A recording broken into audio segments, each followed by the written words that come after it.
মটরশুঁটির কচুরি খেতে খুবই ভালো লাগে। সেই জন্য আমরা প্রত্যেক বাড়িতেই ঘরোয়াভাবে বাড়ির তৈরি মটরশুঁটির কচুরি বানিয়ে থাকি। মটরশুঁটি কচুরি বানানোর জন্য মটরশুঁটিগুলোকে ছাড়িয়ে নিয়ে ধুয়ে নিয়ে তারপর সেটাকে মিক্সিতে বেটে নিতে হবে। মিক্সিতে বেটে নেওয়ার জন্য সেটা আমরা মোটামুটি মিক্সির বাটিতে নেওয়ার পর 80% মতো মিক্স করব। বেশি মিক্সড করব না, কারণ তাহলে আবার এটা ফেনা ফেনা মতো হয়ে যায়। তো এবার আমরা এটাকে মিক্সির বাটিতে ঘুরিয়ে নিলাম। হাফ আমি ঘোরালাম এবং হাফ রাখলাম, কারণ একসাথে বাটির মধ্যে দিলে ভালোভাবে কাজটা হয় না। এবার দেখুন কত সুন্দর মিক্সড হয়ে গেছে। এটাকে আমরা এবার মিক্সির বাটি থেকে একটা থালার মধ্যে নিয়ে রাখলাম এবং বাকি অর্ধেকটাও আমাকে এবার মিক্স করে নিতে হবে।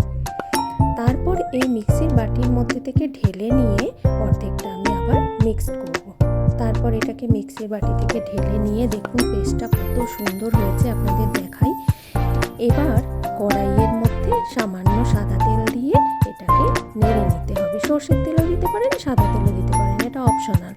ভালো করে জলটা টেনে নিলে এর মধ্যে ভাজা মশলা দেব, কাশ্মীরি লঙ্কাগুলো চাইলে দেওয়া যেতে পারে, লবণ দেব, একটু স্বাদ মতো চিনি দিতে হবে। চিনি ছাড়া আমাদের আবার কোনো টেস্ট ভালো লাগে না। অল্প একটু চিনি দিলে যে কোনো খাবারের টেস্টই মনে হয় যেন একটু বেড়ে গেছে। খুব সামান্য পরিমাণে, শুধু নুন লবণের যে সমতা সেটা আনার জন্য এটা দেব। এরপরে এইটা যখন একটু টেনে আসবে, যখন খুন্তি থেকে কড়াইয়ের গায়ে এটা আমরা টানবো, দেখবো যে হ্যাঁ কড়াইয়ের গা থেকে ছেড়ে পড়ছে, তখন বুঝতে হবে এটা হয়ে গেছে। তো এটা কড়াই থেকে আমরা নামিয়ে রেখে ঠান্ডা হতে দেব। ঠান্ডা হতে দেওয়ার সাথে সাথে আমাকে এদিকে ময়দাটাও রেডি করে নিতে হবে। টাটকা ময়দা মেখে সাথে সাথে করলে কড়াইশুঁটির কচুরি বেলতে কোনো অসুবিধা হয় না। সেই জন্য এবার আমরা কড়াই থেকে এটাকে নামিয়ে রেখে তারপরে আপনাদের দেখাই, দেখুন সুন্দর হয়েছে, একদম সুন্দর মিক্সচারটা যেটা করেছিলাম সেটা হয়েছে।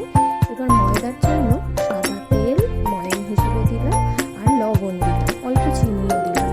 চিনি নাও দিতে পারেন, দিতেও পারেন। ময়ানটা হচ্ছে মেন কথা, আর আটা আর ময়দা মিক্সড করে নিতে হবে, তাহলে বেলতে সুবিধা হবে। এবার ময়ানটা দেখুন, যতক্ষণ এই মুঠোটা আমি করে থাকবো, যদি মুঠোটা এইরকম অবস্থায় থাকে, দলা দলা মতো হয়ে থাকে, তাহলে বুঝতে হবে ময়ান দেওয়া হয়ে গেছে। এবার ময়দাটা মেখে নিয়েছি, ময়দা মাখা পারফেক্ট হয়েছে। হাতে একটু তেল বুলিয়ে নিলাম, নিয়ে এবার ছোট ছোট করে লেচির আকারে, লুচির লেচির থেকে একটু বড়, রুটির লেচির থেকে একটু ছোট ছোট আকারে কয়েকটা লেচি তৈরি করে নিলাম।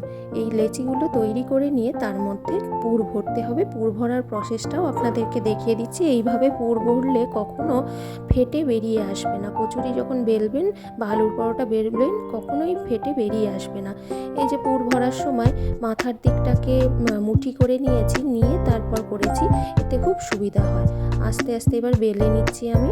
বেলে নেওয়ার পর সাদা তেল গরম করে তাতে ভেজে নেব। আর আগে থেকেই আমার আলুর দম তৈরি করা ছিল, নতুন আলুর দম টমেটো মটরশুঁটি দিয়ে তৈরি করা ছিল রাতে। আজকে তো প্রমোদ তো খুব খুশি, প্রমোদ তো খেতে খুব ভালোবাসে। এই দেখুন আমি পরিবেশন করে দিয়েছি। ফলো আস।